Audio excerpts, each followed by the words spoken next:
Eco तेरा दर जेड़ा पापिया no तारदा, eco तेरा दर जेड़ा पापिया नो तारदा, इको दर जेड़ा पापिया नो तारदा, इको तेरा दर जेड़ा पापिया नो तारदा।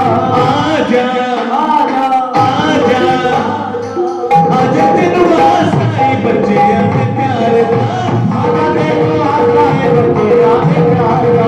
अखियां उड़ीक दियां दिल मजा मारदा, अखियां उड़ीक दियां दिल मजा मारदा।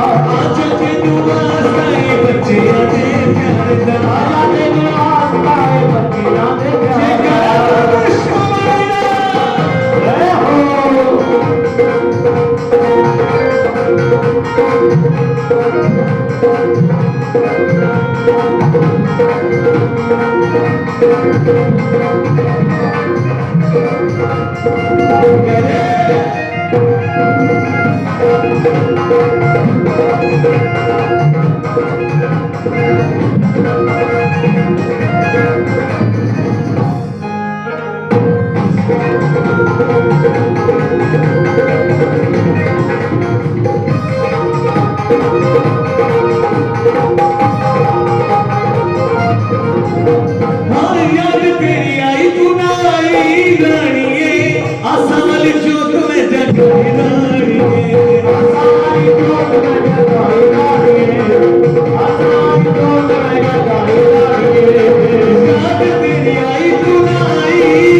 आवे ओदे कोल जेड़ा दिल मां पुकारदा वे, ओदे कोल जेड़ा दिल मां पुकारदा। आजा आजा आजा तेनू वास्ता बच्चे आते प्यार दा, आजा तेनू वास्ता बच्चे आते प्यार दा। अखियां उड़ीक दियां दिल मजा मारदा, अखियां उड़ीक दियां दिल मजा मारदा। आजा तेनू वास्ता बच्चे आते प्यार दा, बच्चे आते प्यार दा। आजा आजा आजा आजा आजा माँ आजा माँ आजा आजा आजा आजा माँ आजा माँ आजा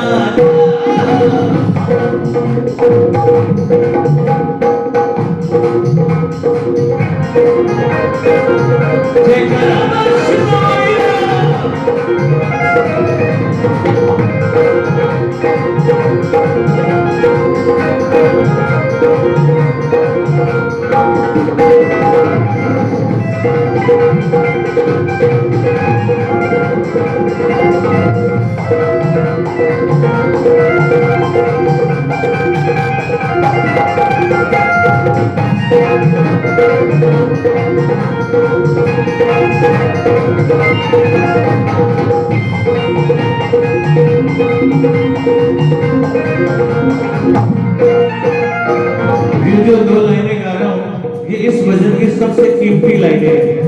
मैं तो मेरी तरफ से कह रहा हूँ, आपकी मर्जी अपनी तरफ से कहो ना कहो।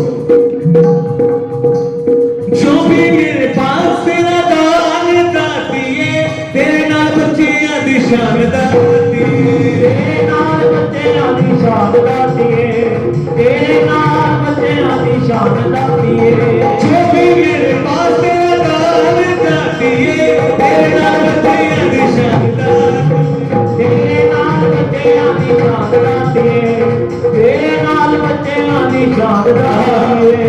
बागा वाला बेला कद आवेगा दीदार दा, बागा वाला बेला दीदार दा, बागा वाला बेला आवेगा दीदार दा, बागा वाला बेला कदों आवेगा दीदार दा। आजा आजा आजा आजा आजा तेरे वास्ता ही बच्चे आते प्यार दा, बच्चे आते प्यार दा। अखियां उड़ीक दियां दिल मजा मारदा, अखियां उड़ीक दियां दिल मजा मारदा। देखो सच्चाई यही है, बंदा सियाना ना होए तो वधिया है ना जी। कमलियां दा ही बाबा है, कमलियां दी माई है, सियाणियां कहते नहीं है, सारे तो शर्म करते हैं। दोनों हाथ खोल के बोलो आजा माँ आजा माँ आजा आजा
जयकारे वालियां नु मिठियां मुरादा बोल साचे दरबार की।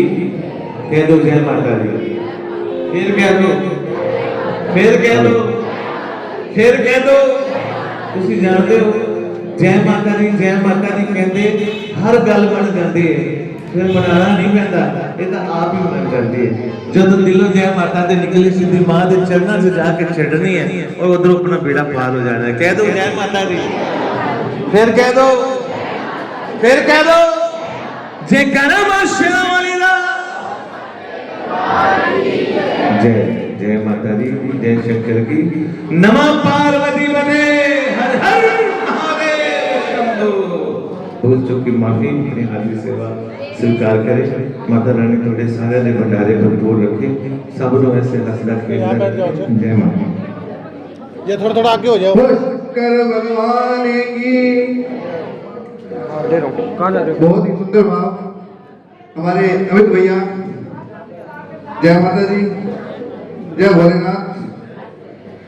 आज की ये सभा आगे बढ़ाते हुए मैं सबसे पहले माता सतम देवा जी उनसे प्रार्थना करूंगा कि वो मंच पर आए और महाराज जी राजनेश जी को मेरा नमस्कार। माता सतम देवा जी मंच पर विराजमान होंगे। इसके बाद हमारे आज के कार्यक्रम में पहुंचे शहर के गणमान्य लोग, वो भी माल्यार्पण करेंगे महाराज जी को, माता सतम देवा जी को।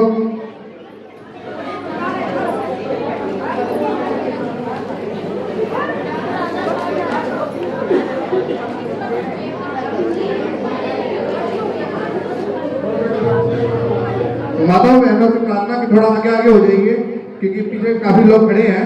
थोड़ा आगे आगे हो जाइए माताओं बहनों से प्रार्थना।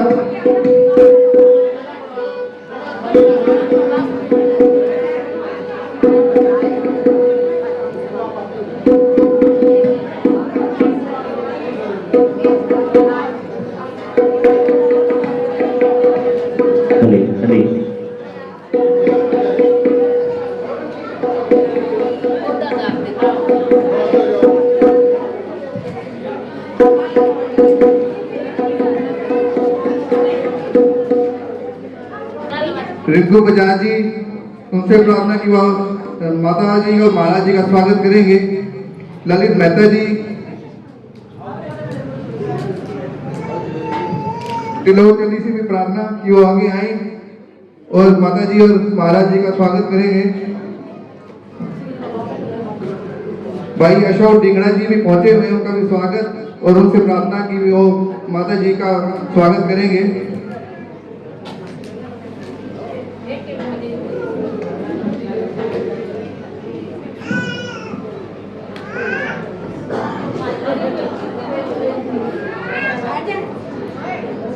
स्वागत करने के बाद सभी अपना स्थान ग्रहण करेंगे।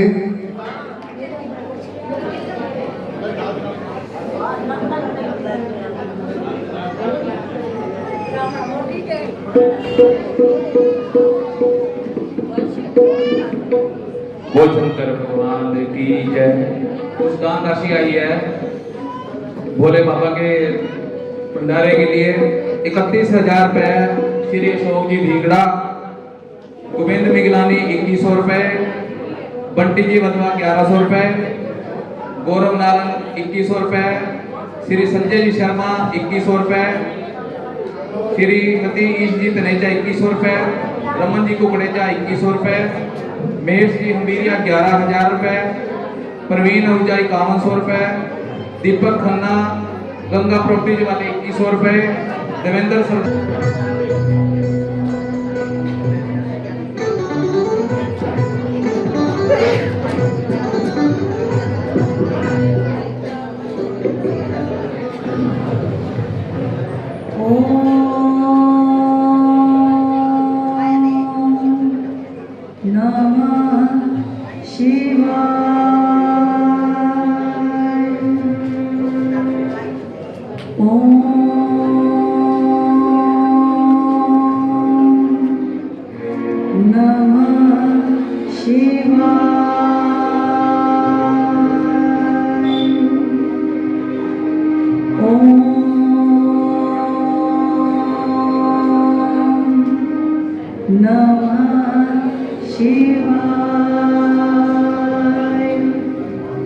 वक्रतुंड महाकाय सूर्यकोटि समप्रभा निर्विघ्नं कुरु मे देव सर्वकार्येषु सर्वकार्येषु सर्वदा गुरुर्ब्रह्मा गुरुर्विष्णु गुरुर्देवो महेश्वरः गुरुः साक्षात् परं ब्रह्मा तस्मै श्री गुरुवे नमः तस्मै श्री गुरुवे नमः। आज महाकाली मणि मंदिर के प्रांगण में महाशिवरात्रि के अवसर पर उपस्थित सभी आदरणीय बाबा भंडारे वाले एवं उपस्थित सभी आदरणीय श्रोतागणों का हृदय से स्वागत और समय निकाल करके आने के लिए हार्दिक अभिनंदन। आज शक्ति और शिव के मिलन का ऐसा पर्व, ऐसा अवसर है कि आज के दिन और पूरी रात्रि तक शिव और शक्ति के नाम का गुणगान यदि कोई कर ले तो उसे मां भगवती की कृपा भगवान शिव के साथ साथ प्राप्त होती है। क्योंकि आज वो दिन जब हमारे भोलेनाथ और मां पार्वती का विवाह हुआ, सृष्टि ने मंगल गाया, सृष्टि ने मंगल मनाया, देवी देवताओं ने मंगल मनाया। पहले मां पार्वती का जन्म सती के रूप में ब्रह्मा जी द्वारा भगवान शिव के अर्धनारीश्वर रूप को पूज कर वरदान मांगने के बाद होता है। ब्रह्मा जी की सृष्टि आगे बढ़ नहीं रही होती अपने मानस पुत्रों के कारण, क्योंकि क्योंकि सृष्टि में अर्धनारीश्वर रूप से पहले कोई स्त्री उत्पन्न नहीं थी। मैंने आपको पहले भी कथा में बताया था कि शिव शक्ति के वाम अंग से विष्णु जी और दाहिने अंग से ब्रह्मा जी का प्राकट्य हुआ, किंतु कोई स्त्री सृष्टि करने के लिए उत्पन्न नहीं हुई थी। ब्रह्मा जी की मानस पुत्र पुत्रियां ही सृष्टि को उस समय चला रहे थे, किंतु सृष्टि बढ़ नहीं रही थी। तब ब्रह्मा जी ने भगवान शिव का तप किया और भगवान शिव अर्धनारीश्वर रूप में आकर के उन्हें आशीर्वाद दिया। माँ अम्बा ने, माँ आदि शक्ति जगदम्बा ने कि मैं तुम्हारे मानस पुत्र दक्ष के घर में पुत्री रूप में जन्म लेकर के इस सृष्टि की रचना करूंगी, सृष्टि को आगे बढ़ाने में सहायता करूंगी। और तब दक्ष ने भी तपस्या की माँ को प्रसन्न करने के लिए, पुत्री रूप में पाने के लिए। तब जाकर के माँ आदि शक्ति दक्ष प्रजापति और माँ प्रसूति के घर पे पुत्री रूप में जन्म लेती हैं, किंतु एक शर्त के साथ, यदि तूने मेरा कभी अपमान किया तो मैं इस देह को, इस शरीर को त्याग दूंगी और तेरे घर से चली जाऊंगी। अब माँ सती दक्ष के घर जन्म ले लेती हैं और ज्यों ही बड़ी होती हैं, उनके विवाह के लिए ब्रह्मा जी अपने पुत्र दक्ष से कह करके उनका विवाह भगवान शिव से करवाते हैं।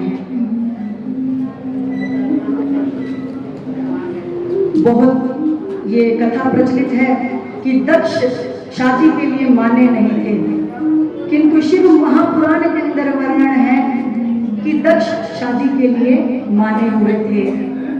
मान करके उन्होंने शादी भी करवा दी थी सती माँ के साथ भगवान शिव की। जो नाराजगी हुई वो सब बात की बातें, वो ससुर और दामाद के बीच की नाराजगी की बातें थी। जब उन्होंने अपने महायज्ञ में अपने जमाता को नहीं बुलाया, बेटी को नहीं बुलाया। अब यही माँ सती आगे अगले जन्म में माँ पार्वती का रूप लेती हैं और पार्वती के रूप में इतनी शक्तियों का प्राकट्य कर बड़े बड़े असुर दानवों को मारती हैं, संहार करती हैं उनका। और महाकाली के प्रचंड रूप में शुंभ निशुंभ चंड मुंड रक्त बीज जैसे बड़े बड़े राक्षसों का संहार किया हमारी माँ सती माँ पार्वती ने। आइए माँ की महिमा करते हुए एक भजन माँ के चरणों में।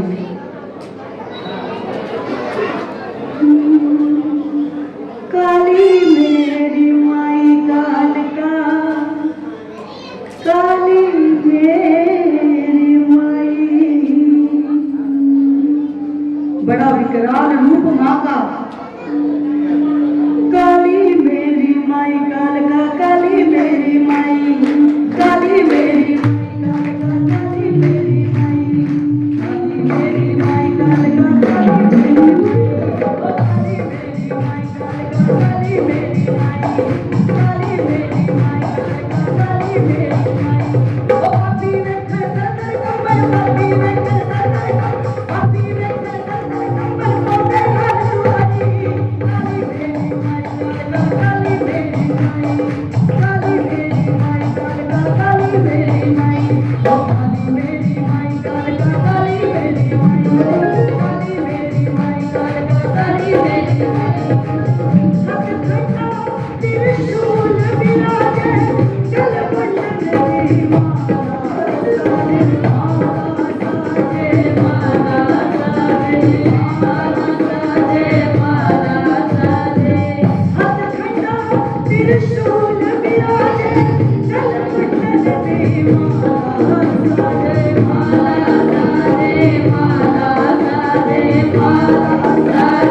काली मेरी माई, काली मेरी माई कालका काली मेरी माई, काली मेरी माई कालका काली मेरी माई।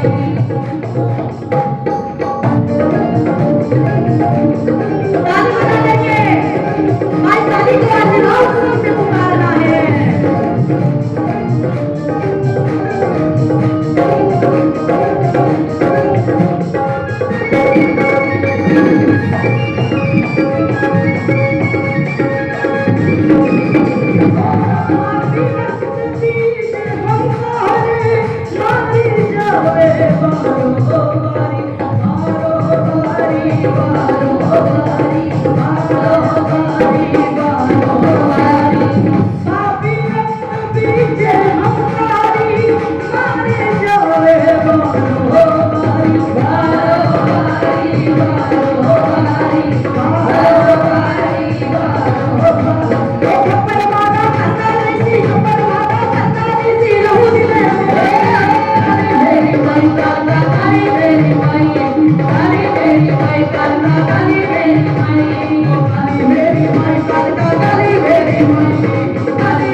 बोलिए मां महाकाली की।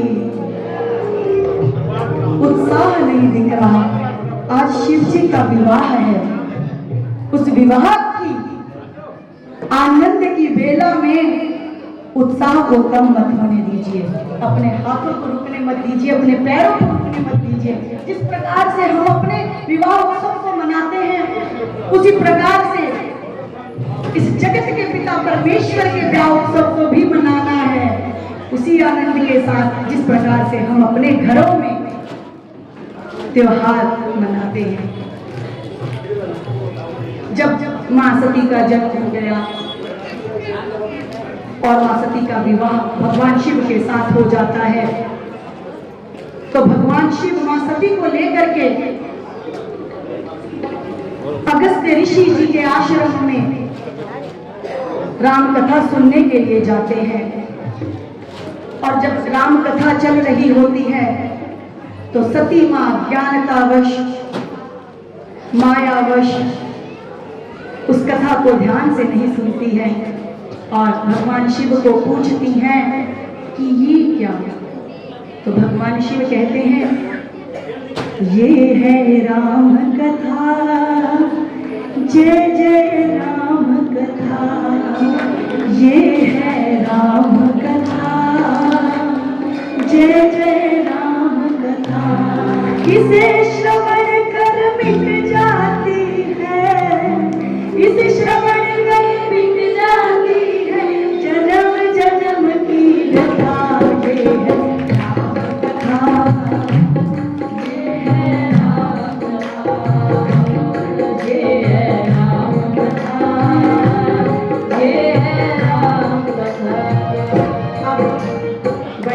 प्रेम से भगवान शिव को सुनते हैं राम कथा, लेकिन माँ सती चंचल मन की, क्योंकि स्त्रियों का स्वभाव होता है जहाँ उनका मन नहीं लगता ना, वहाँ वो आराम से बैठ करके ध्यान से उस चीज को सुनती नहीं है, क्योंकि स्त्रियों का मन चंचल ही कहा गया है। तो माँ सती भी चंचल, और उन्होंने राम कथा पर ध्यान नहीं दिया। अब जब भगवान शिव माँ सती को लेकर के राम कथा सुनने के बाद जब वापस कैलाश की ओर जाते हैं, तो रास्ते में क्या देखते हैं कि दंडकारण्य वन में भगवान श्री राम गुरु सिद्ध महाराज, उनका बहुत बहुत स्वागत, उनका आशीर्वाद हम पर बना हुआ है। संजय गोस्वामी उनके प्राणों का स्वागत करेंगे। मनोहर बेरिया जी, संजय शर्मा जी, रामराज मेहता जी, बंसीलाल वधवा जी, उनसे प्रार्थना कि महाराज दक्षिणपुरी जी का स्वागत करेंगे। पंडित चरण जी से प्रार्थना कि वो आगे आए और महाराज दक्षिणपुरी महाराज जी का जो है स्वागत करें। ऐसे संतों का आशीर्वाद हमारे लिए बहुत ही महत्व रखता है।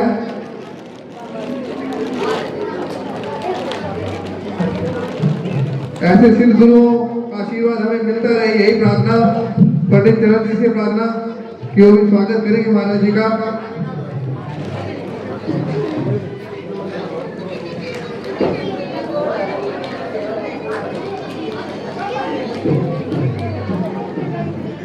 अब मैं फिर से प्रार्थना करूंगा कि महाराज अपनी कथा शुरू करेंगे। धन्यवाद। संत महापुरुषों के लिए तो प्रतीक्षा कोई बहुत बड़ा शब्द नहीं है। संत महापुरुषों के चरणों में तो हमेशा नमन। कहते हैं फिर जब भगवान श्री राम की कथा सुन करके भगवान शिव माँ सती को लेकर के कैलाश की ओर गमन करते हैं, तो रास्ते में दंडकारण्य वन में क्या देखते हैं कि भगवान श्री राम लक्ष्मण जी सहित बड़ा ही विलाप कर रहे हैं, रो रहे हैं। किस लिए? क्योंकि माँ सीता का हरण रावण कर चुका होता है, और भगवान शिव वहाँ उन्हें दूर से देख करके प्रणाम करते हैं, क्योंकि भगवान शिव के तो कृष्ण हैं, आराध्य हैं, स्वामी हैं श्री राम। भगवान शिव के हृदय में बसते हैं श्री राम। भगवान शिव स्वयं कहते हैं कि यदि तुम मुझे प्रसन्न करना चाहते हो तो नमः शिवाय तो मंत्र है ही, लेकिन राम नाम से मैं सबसे अत्यधिक प्रसन्न होता हूँ। तो शिवलिंग पर जब जल चढ़ाएं तो राम नाम की एक माला अवश्य करें। तो भगवान शिव बड़े ही जल्दी प्रसन्न होते हैं, क्योंकि उनके आराध्य देव हैं भगवान श्री राम। अब जो ही वो प्रणाम करते हैं, सती माता उनको देखती है, और देख करके उनकी प्रभु तो लीला खेलते हैं। मायावश माँ सती प्रभु से पूछती है कि हे प्रभु, इस जगत के स्वामी तो आप हैं, तो फिर आप इस साधारण पुरुष को नमन क्यों कर रहे हैं, प्रणाम क्यों कर रहे हैं? ये तो एक कोई साधारण पुरुष लग रहा है जो स्त्री के वियोग में रो रहा है, विलाप कर रहा है। तब भगवान शिव माँ सती की अज्ञानता पर अचंभे होते हैं, और माँ सती को कहते हैं कि ये कोई आम मनुष्य नहीं, ये स्वयं भगवान श्री हरि श्री विष्णु जी के अवतार हैं। लीला स्वरूप ये पृथ्वी पर जन्म लेकर के आए हैं। तो माँ सती को यकीन नहीं होता, तो भगवान शिव ने क्या कहते हैं कि ठीक है, ऐसा करो, तुम जा करके उनकी परीक्षा ले लो। अब माँ सती को आज्ञा मिल जाती है भगवान शिव की, तो वो निकल पड़ती है परीक्षा लेने के लिए श्री राम जी की। और श्री राम जी की परीक्षा लेने के लिए जब जाती हैं, तो कैसे जाती हैं?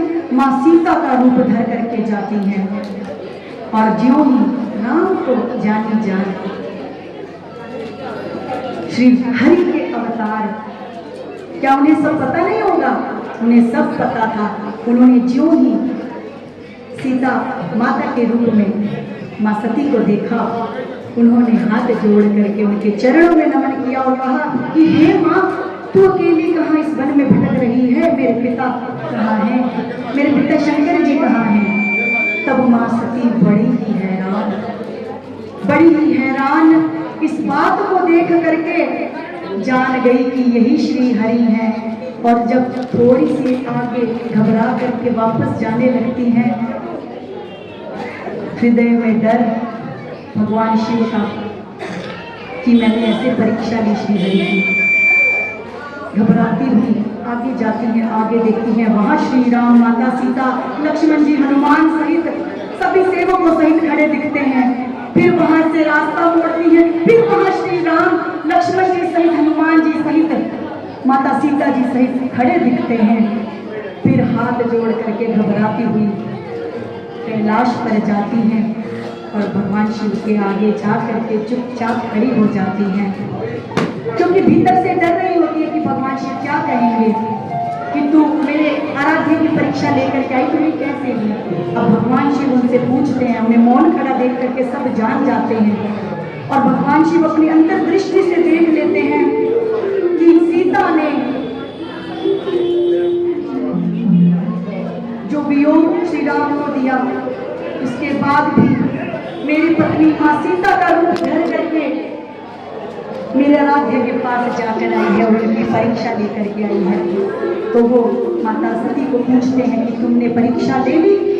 तो माता सती कहती है, नहीं, मैंने कोई परीक्षा नहीं ली, मैं मान गई ये श्री हरि है, और चुपचाप आ जाती है। अब क्योंकि भगवान शिव को जानते हैं, अब भगवान शिव के जब आराध्य श्री राम हैं तो उनकी पत्नी तो उनके माँ समान, उनकी माँ तुल्य है। भगवान शिव मन में ही सती का परित्याग कर देते हैं, इसलिए कि अब ये मेरे माँ का रूप धर करके एक बार आ चुकी है, अब मैं इसके साथ वैसी भावनाएं नहीं ला पाऊंगा।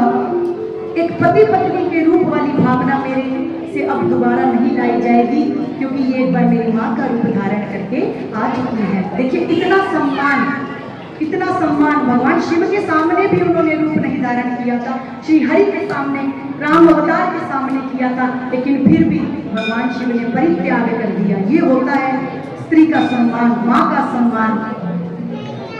लेकिन उन्होंने सती को ये बात नहीं कही और सती से बिल्कुल वैसे ही बातें करते रहे, उन्हें कथा सुनाते हुए, उनको आनंद देते हुए बैठे रहे।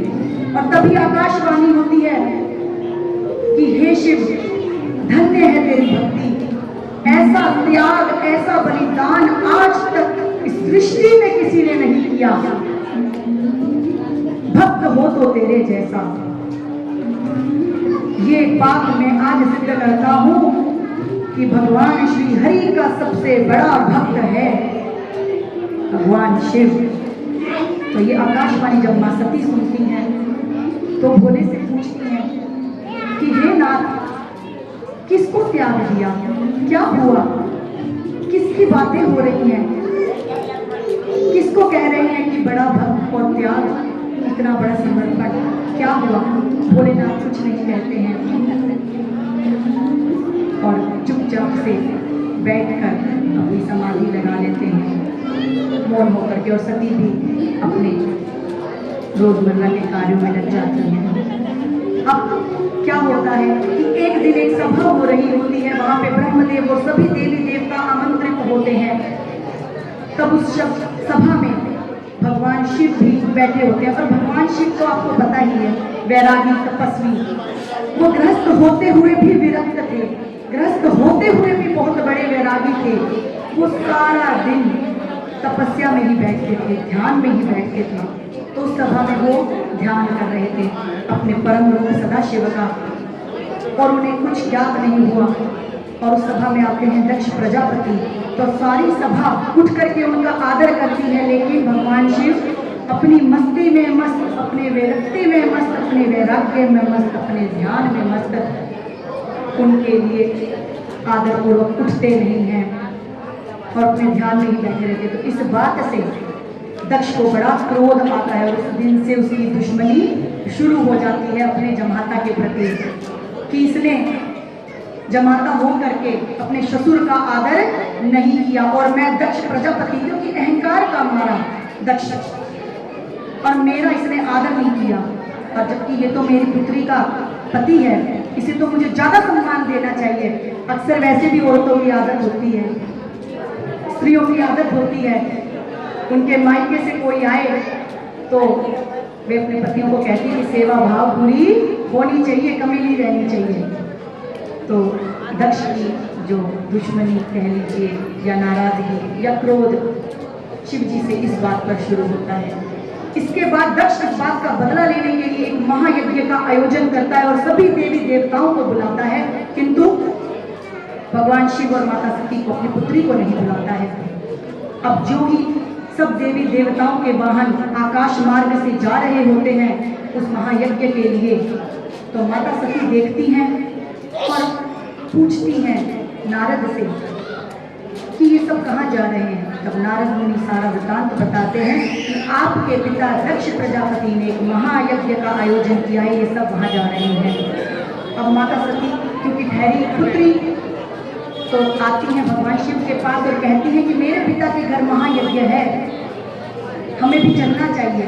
तो भगवान शिव कहते हैं जहाँ आपका सम्मान ना हो वहाँ बिना बुलाए नहीं जाना चाहिए, तो मैं नहीं जाऊँगा।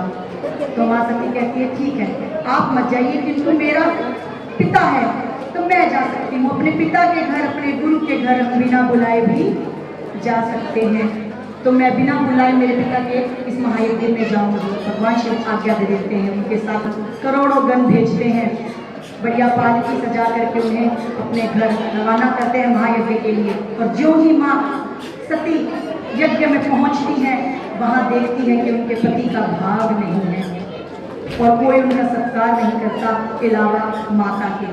माँ प्रसूति उनसे अच्छे से मिलती है, लेकिन कोई बहन, कोई जीजा, ना पिता उनसे अच्छे से नहीं मिलता। और ये सब देख करके सती को बड़ा क्रोध तो आता ही है। उसके बाद राजा दक्ष ने बहुत कुछ गलत भी कहते हैं उनके पति भगवान शिव के लिए, तो सती क्रोधित हो जाती हैं और क्रोधित हो करके सभी को शाप देते हुए योगाग्नि में स्वयं को भस्म कर लेती है और सभी देखते रह जाते हैं, वहां हाहाकार मच जाता है।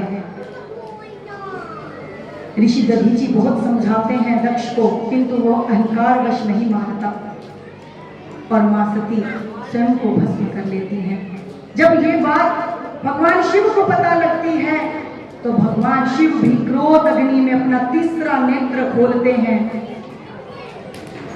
अपनी जटाओं का एक टुकड़ा निकाल करके जमीन पर फेंकते हैं और वो दो हिस्सों में बट जाता है और एक हिस्से से जन्म होता है वीरभद्र का और एक हिस्से से जन्म होता है मां भद्रकाली का। और जो ही उनका जन्म होता है अत्यंत विकराल रूप कि देख करके पूरा ब्रह्मांड डर जाएगा और भगवान शिव ने आदेश देते हैं कि जा करके यज्ञ को विध्वंस कर और सभी देवी देवताओं को जो वहां दिखे उन सबका वध कर दे। अब वीरभद्र अपनी सेना को लेकर के पहुंचते हैं दक्ष के यज्ञ में, सभी पर क्रोध अग्नि बरसाते हुए भद्रकाली के साथ मिलकर के पूरे योग को ध्वस्त कर देते हैं और सभी देवी देवताओं को जो वहां बिना शिव जी के उपस्थित थे और शिव निंदा के पाप में सम्मिलित थे उन सबको सजा देते हैं और दक्ष का शीश काट करके यज्ञ की अग्नि में भस्म कर देते हैं। और फिर सब और हाहाकार, सब वीरभद्र जी को शांत करते हैं। वीरभद्र जी जाकर के शिव जी को सब वृतांत बताते हैं। भगवान शिव फिर उस स्थल पर आते हैं, यज्ञ स्थल पर आते हैं। मां सती का भस्म हुआ शरीर लेने के लिए आते हैं। वहां सभी देवी देवता उन्हें प्रसन्न करने के लिए उनकी स्तुति करते हैं, उनका पूजन करते हैं कि हे देव शांत हो जाइए, हे देव शांत हो जाइए, रक्षा कीजिए, हमें क्षमा कीजिए। तब भगवान शिव तो क्योंकि शिव हैं, भोलेनाथ हैं, तो वो उनकी स्तुति से प्रसन्न होकर के फिर दक्ष को जीवन दान देते हैं और दक्ष के शीश पर बकरे का शीश लगा देते हैं और उन्हें आशीर्वाद देते हैं कि आज के बाद से मैं इस यज्ञ स्थल की जगह पर सावन के महीने में, श्रावण के महीने में अवश्य आकर के मेरे ससुराल में निवास करूंगा। और जो ये मंदिर है जहाँ भगवान शिव हर सावन के महीने में ऐसा कहा जाता है कि भगवान शिव वहीं अपने ससुराल में निवास करते हैं, ये है कनखल के पास दक्षिणेश्वर शिव का, वहाँ भगवान शिव वास करते हैं। इसके बाद माँ सती के शरीर को लेकर के भगवान शिव सब जगह बिल्कुल पागलों की तरह माँ सती के वियोग में दुखी हो घूमते हैं। और फिर जब विष्णु जी चक्र से उनके शरीर के 52 टुकड़े कर देते हैं और फिर माँ आदि शक्ति के 52 शक्ति पीठों की स्थापना हो जाती है, तब भगवान शिव फिर से वट वृक्ष के नीचे बैठ करके तपस्या में लीन हो जाते हैं।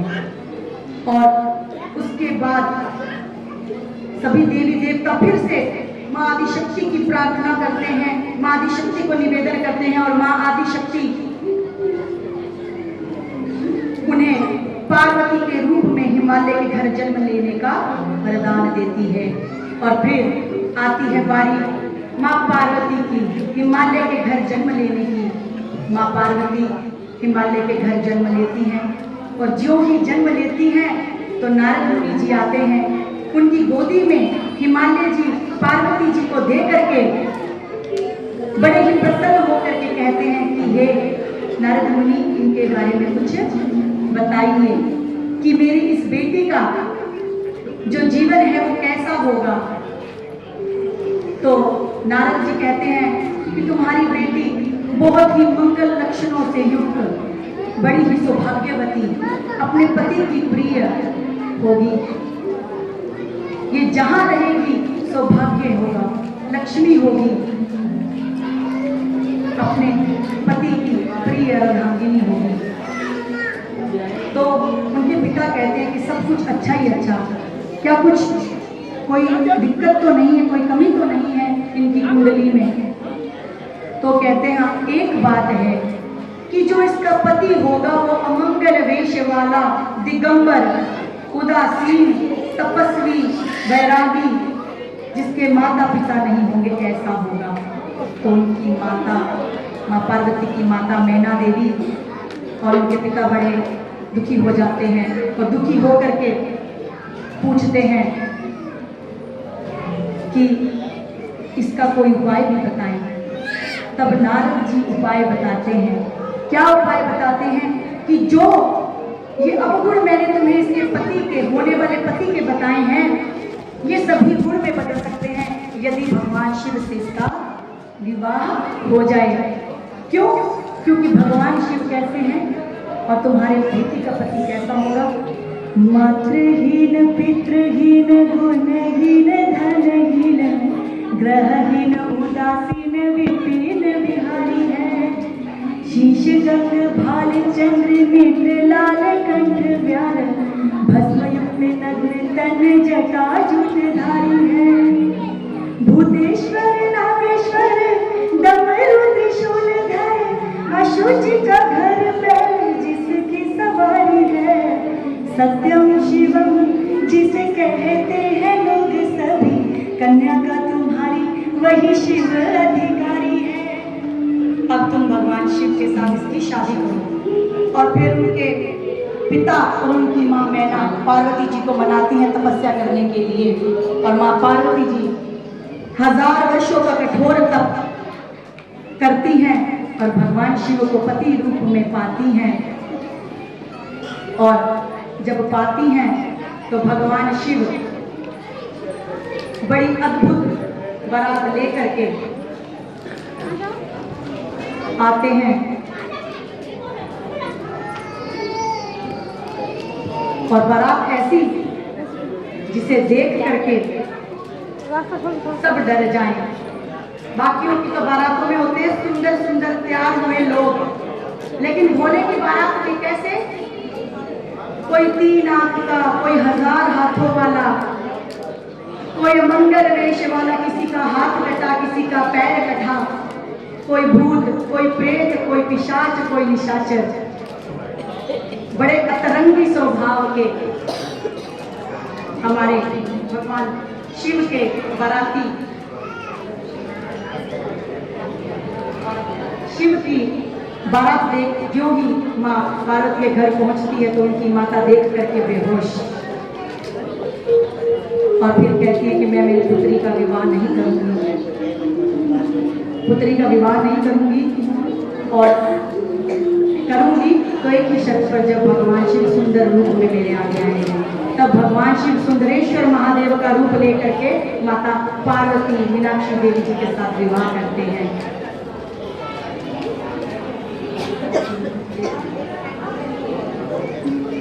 आइए भोले की बारात लेकर के हम सभी नाचते गाते हुए चलेंगे।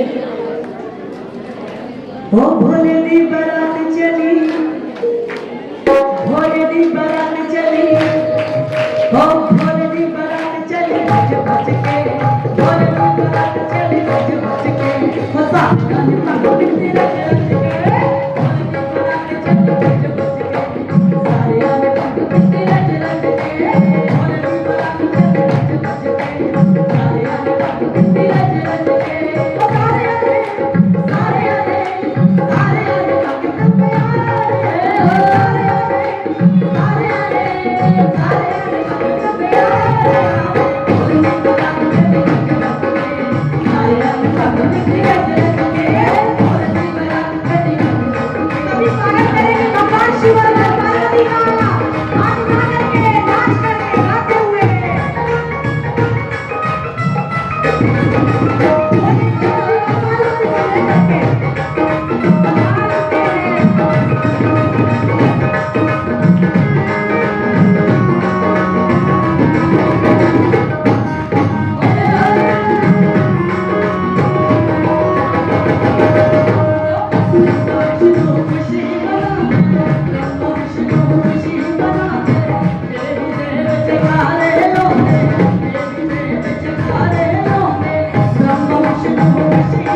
आइए बहुत आनंद उठाते हुए भोले की बारात लेकर के हम आए हैं, सभी दर्शन करें भगवान शिव के सुंदर रूप का, मां पार्वती का। आज की कथा यही संपूर्ण होती है भगवान शिव और मां पार्वती के आनंदमय विवाह के साथ। तो सभी दर्शन करें शिव और गौरा जी का। आइए विश्राम देते हैं कथा को, संपूर्णता देते हैं कथा की।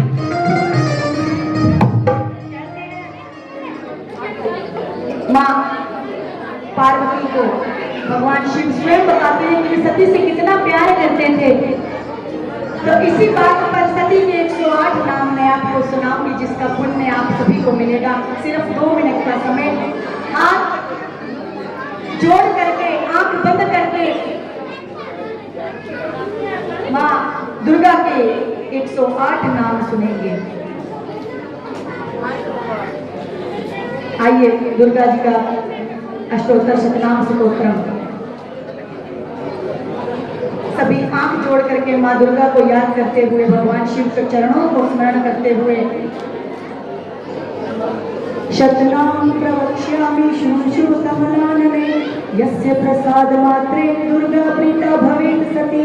ओम सती साध्वी भवप्रीता भवानी भवमोचनी आर्या दुर्गा जय जय। आद्या त्रिनेत्र त्रिशूल धारिणी, आद्य त्रिनेत्र च त्रिशूल धारिणी, पिनाक धारिणी, चित्र चंड घंटा महातपा, मन बुद्धि अहंकारा चित्रूपा चिता चिति सर्वमंत्रमयी सत्ता सत्यानंद स्वरूपिणी, अनंता भाविनी भाव्या भव्या अभव्या सदा गति शांभवी, देव माता चिंता रत्न प्रिया सर्व विद्या दक्ष कन्या, दक्ष यज्ञ विनाशिनी, अपर्णा अनेक वर्णा, पाटला पाटलावती, पटांबर परिधाना, कलमंजीर अमे विक्रमा नूरा सुंदरी सुर सुंदरी, बंधुदा मातंगी मतंग मुनि पूजिता, ब्राह्मी माहेश्वरी इंद्री कुमारी, वैष्णवी चामुंडा वाराही, लक्ष्मी पुरुषाकृति, विमला उत्कर्षिणी ज्ञाना क्रिया, नित्या बुद्धिदा बहुला बहुल प्रेमा, सर्ववाहन वाहना, विशुभ शुभ हनवी महिषासुरमर्दिनी, मधुकैट भंगी चंडमुंड विनाशिनी, सर्वासुर विनाशा सर्वदानव घातिनी, सर्वशास्त्रमयी सत्या सर्वास्त्र धारिणी, अनेक शस्त्र हस्तानिकास्त्र धारिणी, कुमारी एक कन्या केशोरी युवती, अप्रोड़ा प्रोड़ा वृद्ध माता बलप्रदा, महोदरी मुक्त केशी घोर रूपा महाबला, अग्नि ज्वाला रोधमुखी काल रात्रि तपस्विनी, नारायणी भद्रकाली विष्णु माया जलोदरी, शिव जीती कराली अनंता परमेश्वरी, सावित्री प्रत्यक्षा ब्रह्मवादी। ये है माँ दुर्गा के 108 नाम, जिन्हें लेने से भगवान शिव कहते हैं कि मेरे प्रिय वो हो जाते हैं, उनके सभी संकट टल जाते हैं। तो आइए एक नारा भगवान शिव के नाम का, ओम नमः पार्वती पतये हर हर महादेव।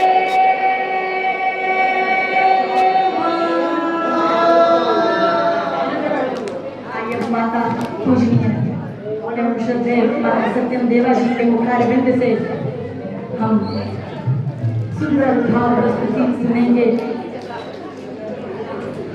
मंच पर विराजमान महाराज जी, उनका बहुत बहुत धन्यवाद, जिन्होंने आज भगवान शंकर की भक्ति का महत्व हमें बताया।